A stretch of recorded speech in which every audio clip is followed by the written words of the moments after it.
Iya, iya, iya, iya.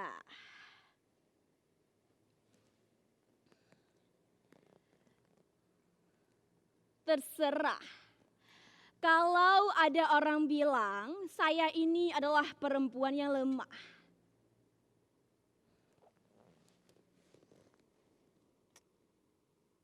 Apa boleh buat?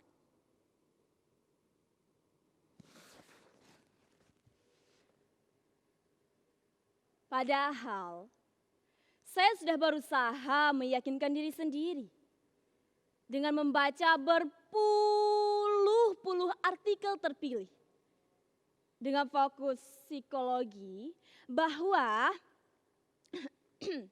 perempuan adalah makhluk yang lebih kuat dibandingkan laki-laki.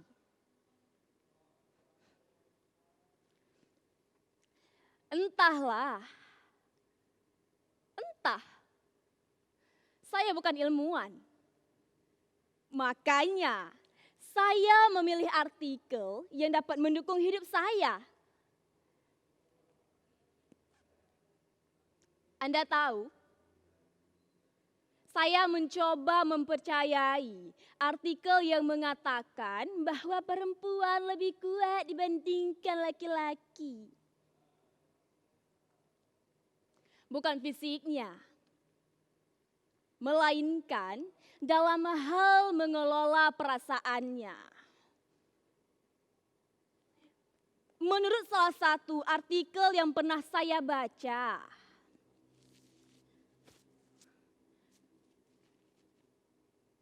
katanya perempuan lebih kuat dalam menanggung tragedi. Lebih kuat dalam menanggung tragedi. Apa urusannya? Saya harus bertanya apakah tulisan itu benar atau tidak. Toh yang penting tulisan itu berguna buat saya. Dan selebihnya itu urusan sesama ilmuwan. Benar?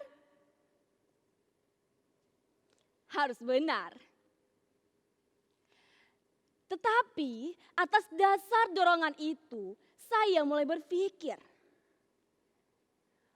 Bukankah setiap orang itu ilmuwan untuk dirinya sendiri? Bukankah pencapaian belajar dari waktu ke waktu memunculkan ilmu?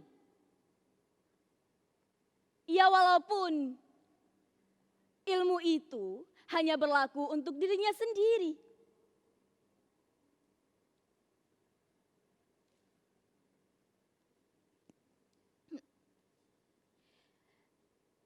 Tapi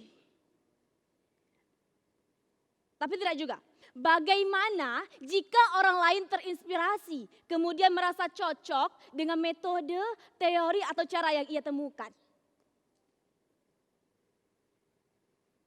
Mengapa ia tidak dianggap ilmuwan? Setidaknya mulai saat itu saya mulai meyakini temuan-temuan saya sendiri. Benar sekali, saya mulai meyakini temuan-temuan saya sendiri. Anda boleh menyebut saya ilmuwan atau lain sebagainya.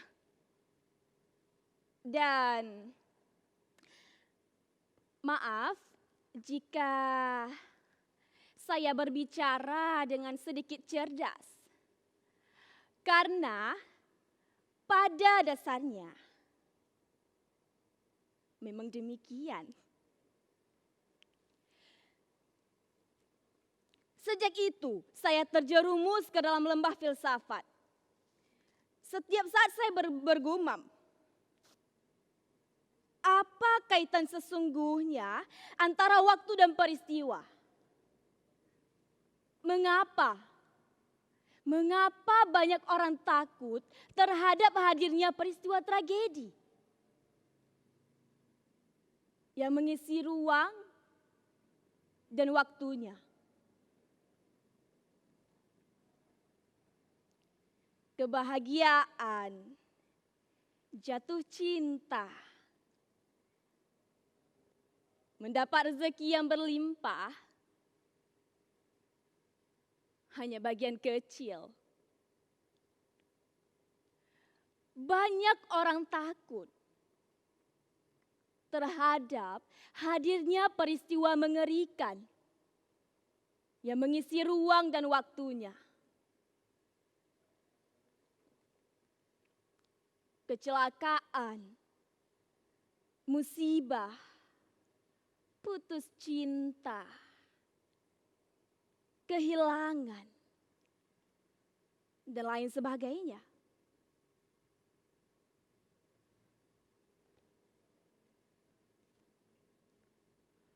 Ruang, waktu, dan peristiwa adalah satu kesatuan yang tak bisa dipisahkan. Tak bisa dipisahkan.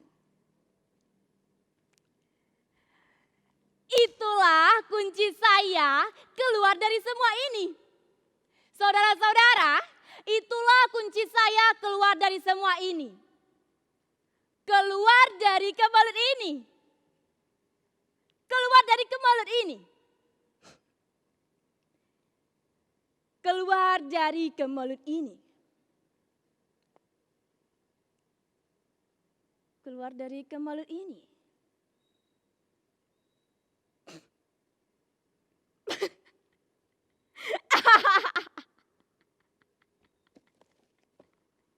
Keluar dari kemelut ini.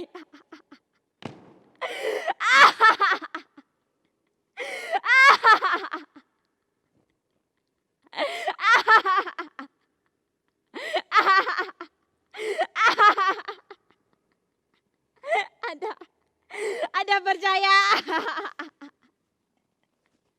Anda percaya? Anda percaya saya bisa keluar dari? Anda percaya saya bisa keluar dari?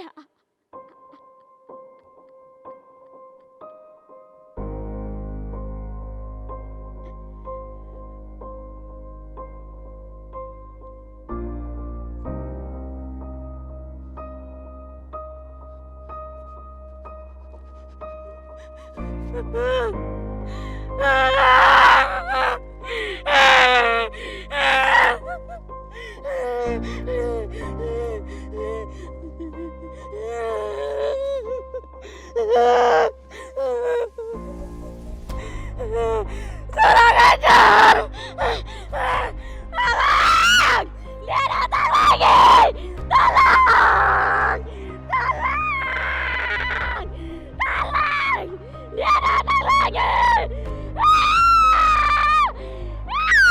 Tolong! Tolong!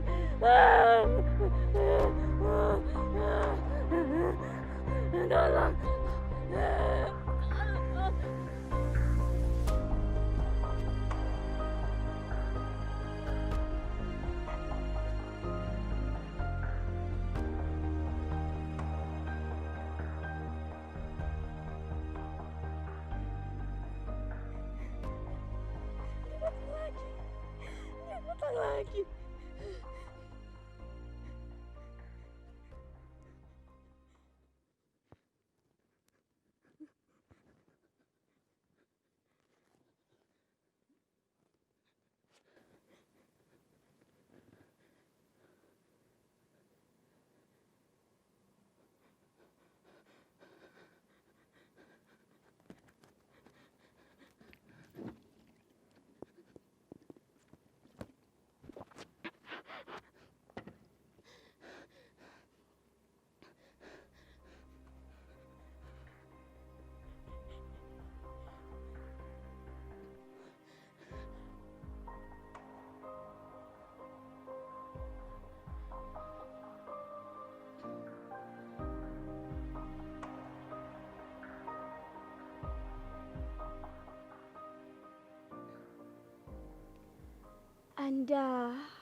Anda dengar suara tadi?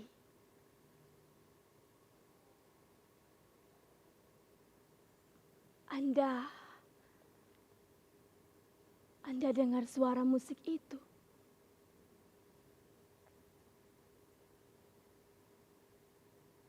Anda pernah melihat seorang tua renta yang tidur diselimuti oleh suara televisi dan radio sekaligus?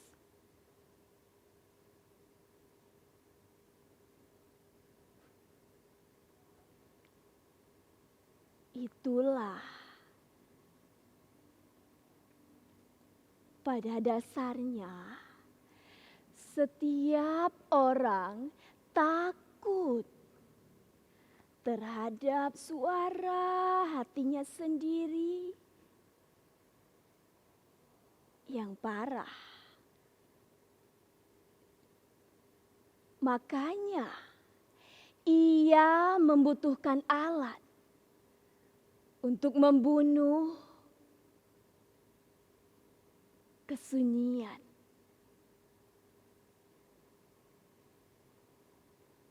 Kita membutuhkan suara pasar malam untuk membunuh kesunyian.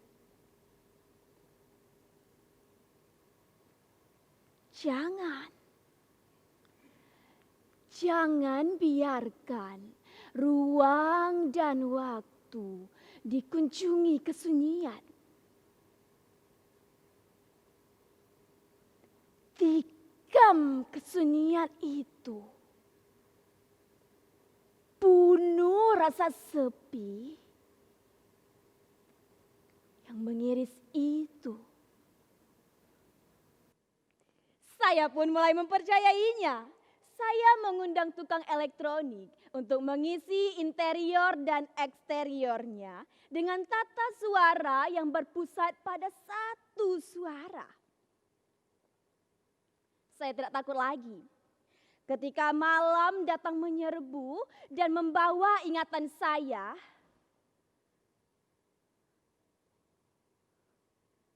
atas tragedi itu. Tetapi saya persilahkan mereka masuk. Kemudian saya bunuh di tempat ini. Dengan The Doors, Deep Purple, Queen, Sepultura, and Scorpion. Dan saya bangkitkan ruh kebaikan dalam diri saya sendiri dengan mendengarkan denting harpa Ramawidi. Om Mani Padmi, Om Buddha. Denting kuil Sensoji Asakusa Meiji atau Siga. Tiba-tiba saja saya berdiri di hadapan banyak orang karena salah seorang teman mengumumkannya. Kemudian Anda tahu, banyak orang yang kemudian mendatangi saya dan meminta resep saya untuk membunuh rasa sepi. Awalnya, tentu saja saya terheran-heran. Saya terheran-heran. Orang seperti saya dimintai resep untuk membunuh rasa sepi. Saya.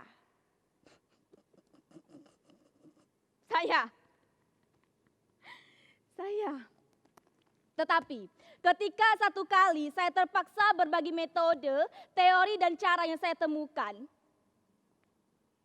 Anda tahu, saya melihat orang itu seperti bangkit kembali. Dan saya merasa di titik inilah hidup saya berguna. Di titik inilah saya merasa hidup saya berguna. Sangat berguna. Saya tidak pernah merasa berguna dalam hidup. Dan di titik inilah saya merasa hidup saya berguna. Di titik inilah. Terlebih lagi saudara-saudara, Saya tidak tahu bagaimana jalinan peristiwanya. Tiba-tiba saja cara saya ini sudah menyebar. Dan surprise, saya bahkan mendapatkan sebuah nama baru. Saya mendapatkan sebuah nama baru. Anda tahu, saya mendapatkan sebuah nama baru.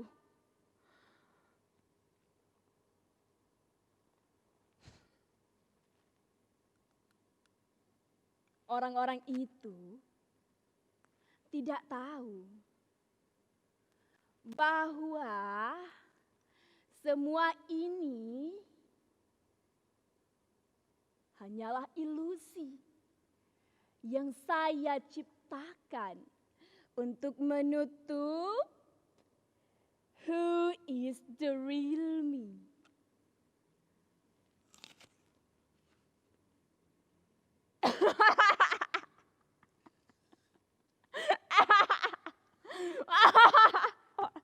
Orang-orang bodoh. Percaya begitu saja.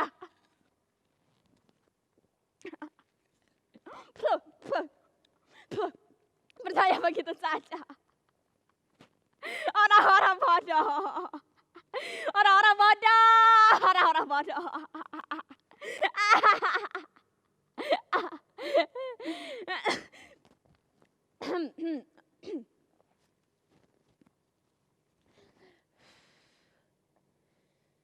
Saya seorang motivator, oke.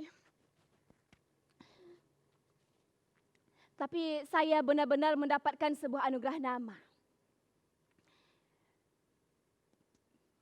Saya mendapatkan sebuah anugerah nama.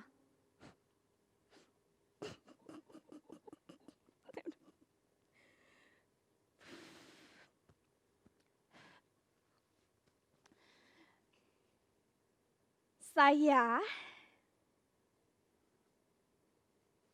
dijuluki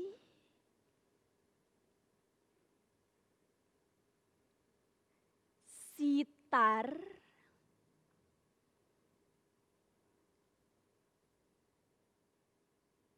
sang pembunuh.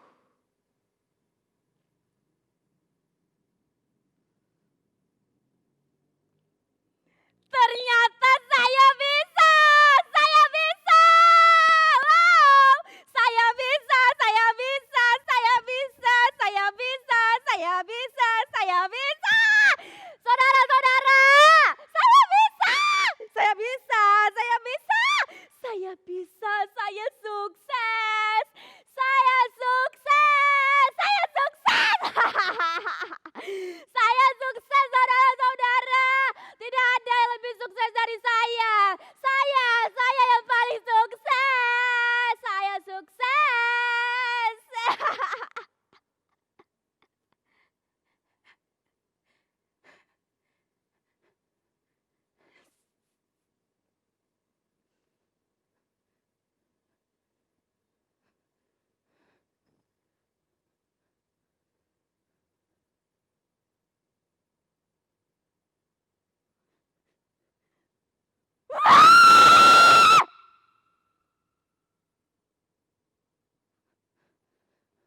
Siapa bilang?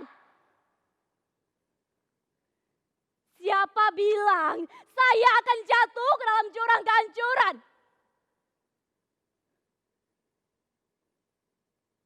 Siapa bilang? Siapa bilang saya akan mampus ditinggal oleh laki-laki keparat yang menghancurkan hidup saya?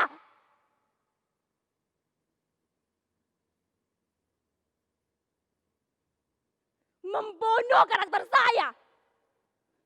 Membawa lari darah daging saya. Siapa bilang? Lihat, lihatlah. Sekarang saya sudah bisa bangkit berdiri, bahkan membangun kehidupan baru.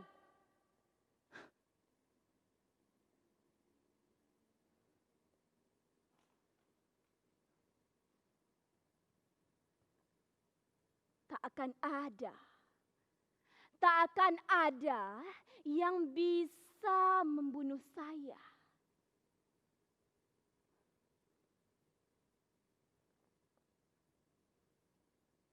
Ruang Waktu dan isi kini ada dalam kendali saya.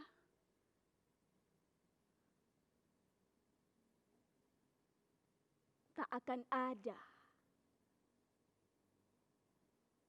yang bisa menyakiti saya, apalagi membunuh saya.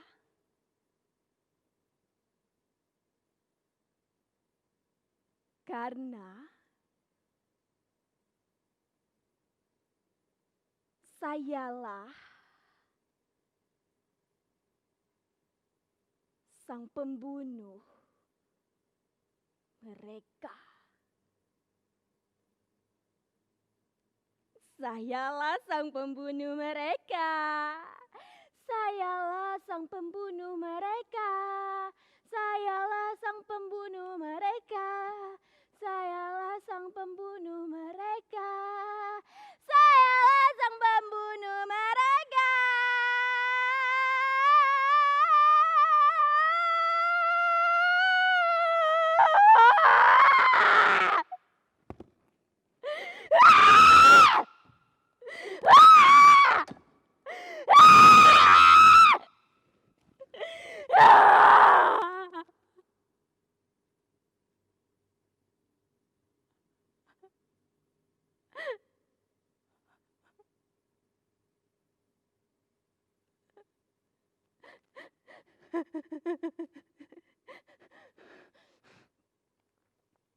Tetapi sungguh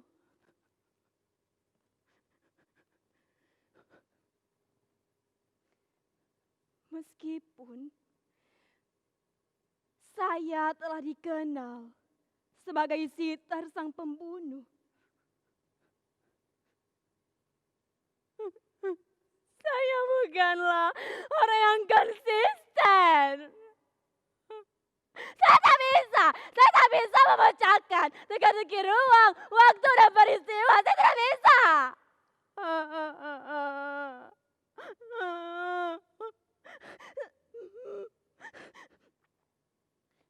Saya memang tidak berbohong. Saya tidak berbohong dengan metode itu. Saya tidak berbohong. Saya tidak berbohong.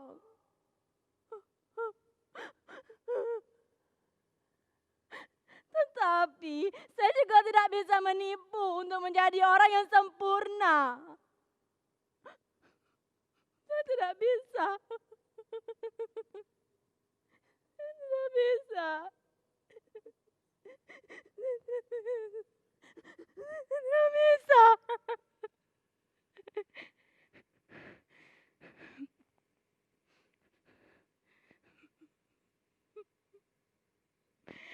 Saya tidak bisa.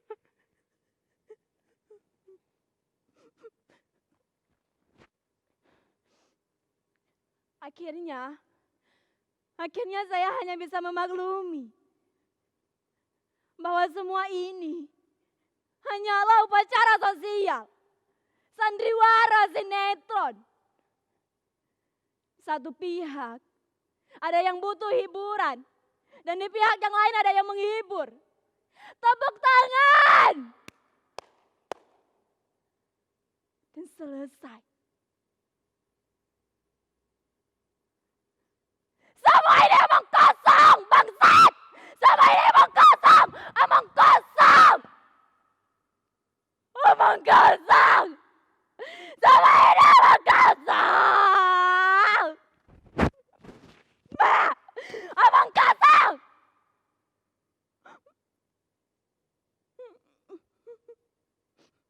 Emang kosong.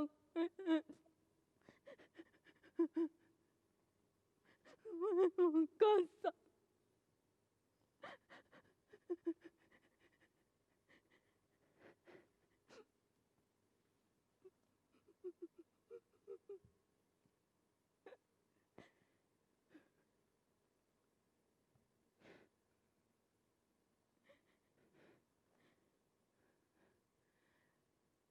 Laki-laki jahanam itu. Laki-laki jahanam itu sungguh memikir hati saya.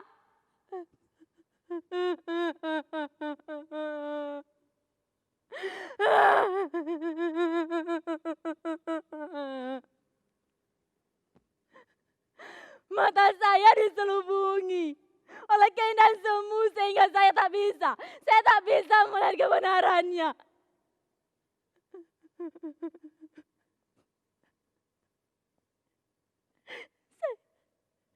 Saya tak bisa, saya tak bisa melihat kebenarannya. Saya tidak bisa.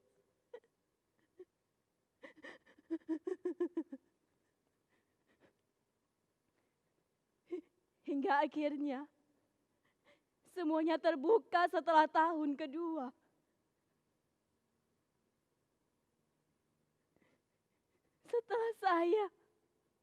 Setelah saya melahirkan anak saya, anak yang kemudian dirampasnya pula dari saya.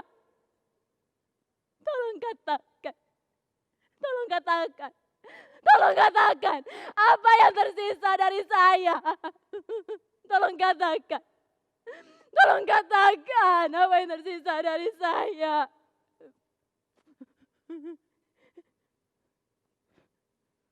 Jika Anda baru sekarang merasa kesepian, saya sudah lama merasakan itu.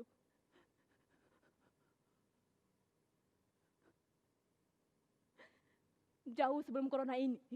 Jauh sebelum corona ini.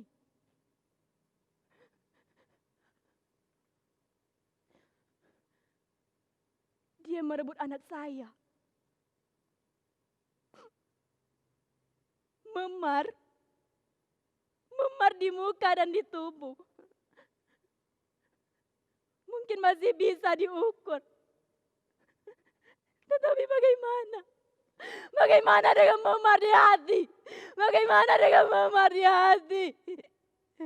Kehilangan anak, dianiaya, dibunuh karakter saya.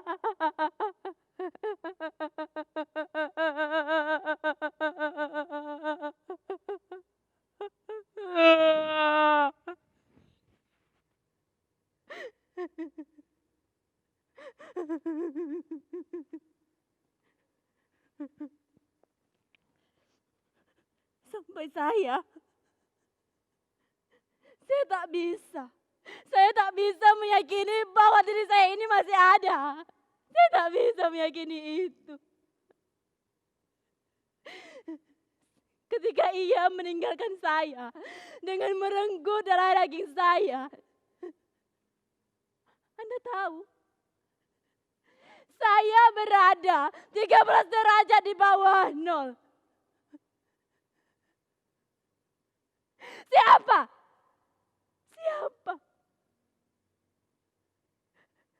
Siapa yang bisa hidup di bawah suhu itu tanpa perlindungan apapun? Hanya ajaib. Hanya ajaib yang menyelamatkan saya.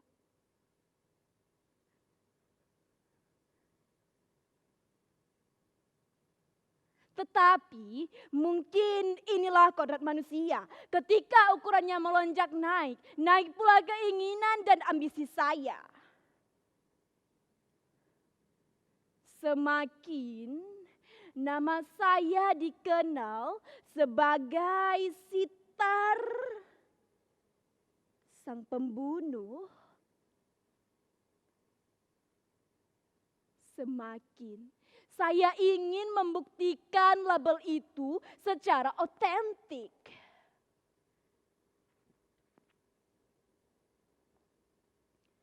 Apakah saya sungguh-sungguh seorang pembunuh yang perkasa? Apakah saya Sitar pembunuh yang perkasa?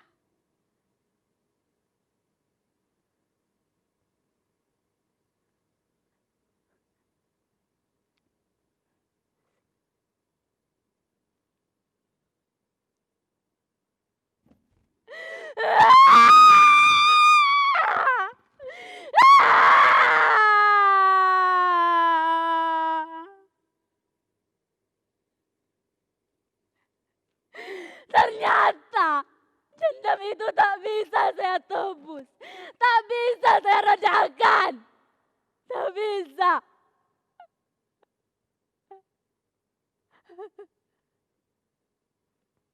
Saya benci. Saya benci dengan kalimat-kalimat kearifan. Saya benci dengan kalimat-kalimat kebijaksanaan. Saya benci. Saya benci. Cuy, saya benci.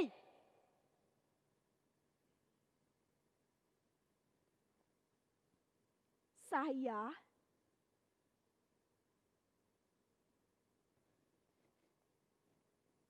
ingin perlawanan yang nyata.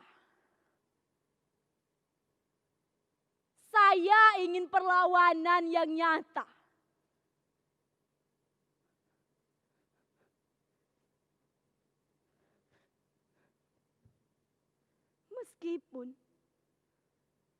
Meskipun nama saya telah dikenal sebagai Sitar sang pembunuh, saya tak bisa. Saya tak bisa membunuh rasa sepi yang mengiris ini. Saya benci dengan kalimat-kalimat kebijaksanaan. Kebijaksanaan hanya milik orang sakit dan saya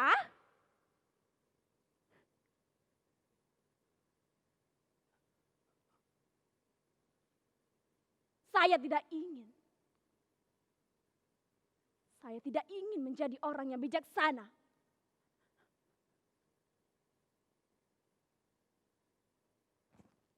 Saya tidak ingin.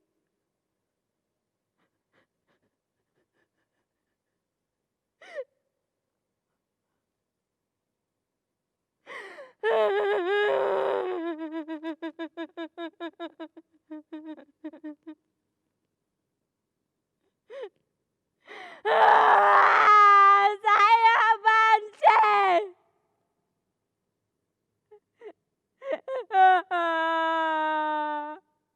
Saya benci.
Disinilah saya percaya bahwa kebahagiaan dan pencerahan tidak datang dari luar. Semua itu semu. Sudah lama saya merencanakan semua ini. Tetapi rasanya baru kali ini saya merasakan bahwa ini adalah keputusan yang bulat.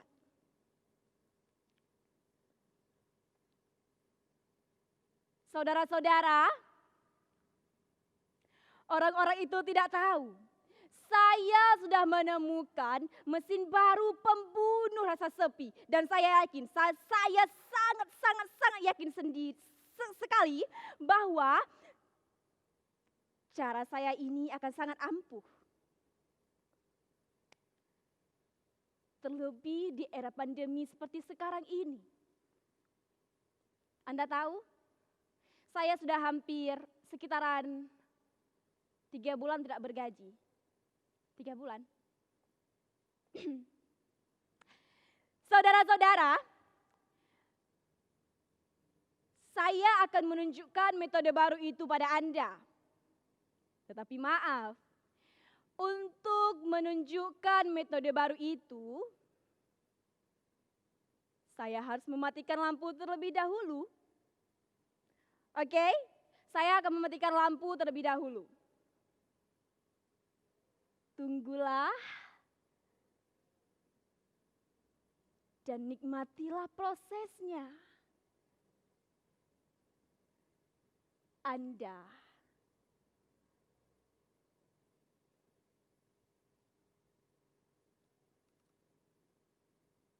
akan mengerti